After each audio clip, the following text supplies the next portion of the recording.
ये कहानी है शहर के पुराने जिला हॉस्पिटल की। दिन में ये हॉस्पिटल सामान्य दिखता था, लोग इलाज करवाते थे, भीड़ रहती थी। लेकिन रात होते ही इस जगह की हवा बदल जाती थी। कॉरिडोर अंधेरे में डूब जाते, ट्यूबलाइट्स की झिलमिलाती रोशनी और छत से टपकती पानी की बूंदों की आवाज मानो दीवारें भी किसी राज को छुपा रही हों। हॉस्पिटल का तीसरा फ्लोर पिछले 12 सालों से बंद था। वजह किसी को ठीक ठीक पता नहीं थी।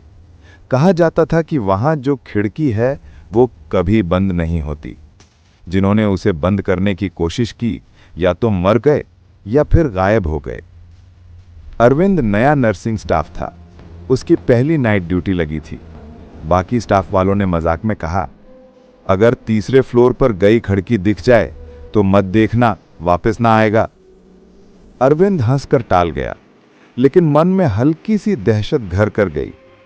रात के 2:10 वो दवाई चेक कर रहा था कि अचानक ऊपर से धड़ाम की आवाज आई, जैसे कोई खिड़की जोर से टकराई हो। वो चौंका। वार्ड बॉय ने डरते हुए कहा, सर, ये आवाज ऊपर से आई है, मत जाइए। लेकिन अरविंद जिद्दी था। टॉर्च उठाई और अकेला सीढ़ियां चढ़ने लगा। जैसे ही अरविंद तीसरे फ्लोर पर पहुंचा, उसे वहां सन्नाटा मिला।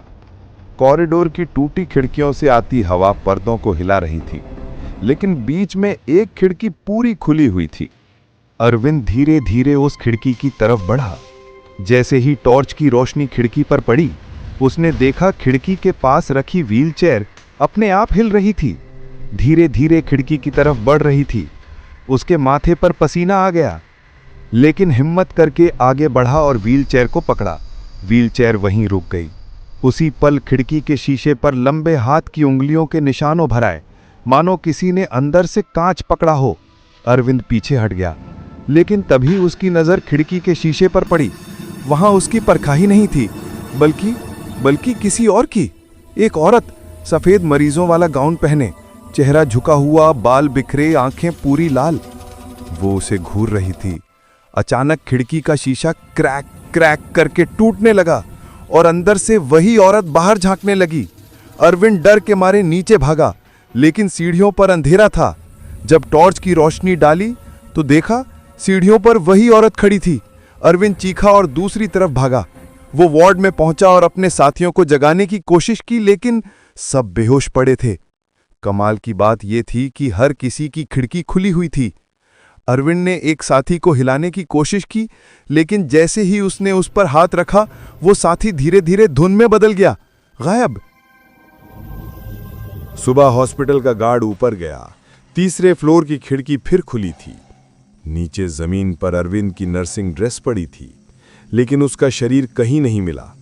लोग कहते हैं कि अब हर रात 2:15 बजे उस खिड़की से एक नया चेहरा दिखाई देता है, कभी मरीज का, कभी डॉक्टर का, और अब कभी कभी अरविंद का भी। कहा जाता है, अगर तुमने उस खिड़की से किसी को देखते हुए देख लिया तो अगली सुबह तुम जिंदा नहीं उठते।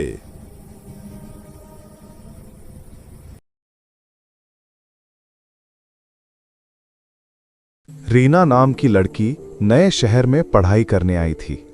उसे एक पुराने गर्ल्स हॉस्टल में कमरा मिला। कमरा ठीक ठाक था, बस एक दीवार में पुरानी लकड़ी की बड़ी खिड़की थी। वार्डन ने उसे साफ चेतावनी दी, रीना, उस खिड़की को रात में कभी मत खोलना, और अगर अपने आप खुल जाए तो बाहर झांकना भी मत। रीना ने सोचा ये लोग अंधविश्वासी हैं, लेकिन मन में हल्का डर जरूर बैठ गया। रात को 1 बजे रीना पढ़ाई कर रही थी। अचानक किर्र की आवाज हुई। खिड़की अपने आप थोड़ी सी खुल गई। बाहर घना अंधेरा था। धीरे धीरे ठंडी हवा कमरे में भरने लगी। उसने खिड़की बंद करने की कोशिश की, लेकिन जैसे ही हाथ लगाया, उसने महसूस किया कि अंदर से भी किसी ने खिड़की पकड़ी हुई है। वो डर कर पीछे हट गई। खिड़की के शीशे पर उसे धुंधली परछाई दिखी। किसी लड़की का चेहरा, गाल धसे हुए, आंखें काली और होंठों से खून टपक रहा था। वो धीरे धीरे मुस्कुरा रही थी। रीना डर से चीखना चाहती थी, लेकिन आवाज गले से निकली ही नहीं। अगले दिन उसने वार्डन से पूछा, वार्डन ने धीरे से कहा, 5 साल पहले इसी कमरे की खिड़की से एक लड़की कूद कर मरी थी। कहा जाता है उसका साया अब भी उसी खिड़की से झांकता है। वो चाहती है कि कोई और भी उसी रास्ते से जाए। रीना ने खिड़की से दूर रहना शुरू किया, लेकिन तीसरी रात लड़कियों ने सुना कि कोई ऊंची आवाज में हंस रहा है। सब डरकर बाहर आए। रीना के कमरे की खिड़की पूरी खुली हुई थी और खिड़की से नीचे झांका तो जमीन पर रीना का शरीर पड़ा था।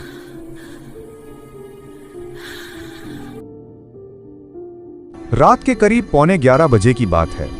पटना जंक्शन से दिल्ली के लिए पैसेंजर ट्रेन निकल चुकी थी। सर्दियों का महीना, प्लेटफॉर्म पर धुंध छाई हुई थी।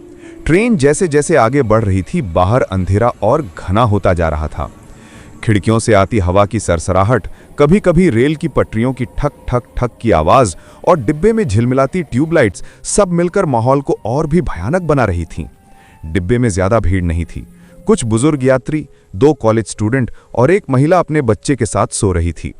हर कोई अपने में खोया हुआ था, लेकिन एक सीट पर सुमित बैठा था, 20 साल का कॉलेज का स्टूडेंट। उसकी नजर लगातार खिड़की पर टिकी थी। सुमित बाहर देख रहा था। धुंध इतनी गहरी थी कि पटरियों के आगे कुछ नजर ही नहीं आता था। अचानक उसे लगा खिड़की पर धुंध जम गई है। उसने कांच पर हाथ फेरा, लेकिन धुंध और गहरी हो गई। फिर धीरे धीरे उसी धुंध पर हाथ का निशान बनने लगा, मानो किसी ने बाहर से हथेली चिपकाई हो। सुमित का दिल धड़क उठा। उसने बगल वाली यात्री को जगाने की कोशिश की, लेकिन वो गहरी नींद में सो रहा था, जैसे किसी ने उसे बेहोश कर दिया हो। अचानक खिड़की के शीशे पर खट खट खट की आवाज आई। सुमित ने डरते हुए बाहर झांका। बाहर धुंध में एक औरत दिखाई दी। वो सफेद कपड़े पहने, बिखरे बालों के साथ ट्रेन की स्पीड के बराबर दौड़ रही थी। ट्रेन तेज थी, लेकिन औरत उसी रफ्तार से भाग रही थी। उसका चेहरा धुंध में धुंधला था, लेकिन उसकी आंखें लाल चमक रही थीं। सुमित ने चीखना चाहा, लेकिन आवाज गले में अटक गई। उसने मुड़कर देखा, पूरा डिब्बा सोया हुआ था। बच्चा भी बिल्कुल शांत था, जैसे पूरा डिब्बा किसी गहरी नींद में डूब गया हो। औरत अब खिड़की के बिल्कुल पास दौड़ रही थी। उसने दोनों हाथ कांच पर मारना शुरू किया। उसके होंठ हिल रहे थे, जैसे कह रही हो, दरवाजा खोलो। अचानक खिड़की की कुंडी अपने आप खिसक गई और खिड़की जोर से चर्रर की आवाज के साथ खुल गई। तेज ठंडी हवा डिब्बे में भर गई। कागज उड़ने लगे, लाइट और जोर से झिलमिलाने लगी। सुमित ने खिड़की पकड़कर बंद करने की कोशिश की, लेकिन उसे महसूस हुआ बाहर से भी किसी ने खिड़की पकड़ रखी है।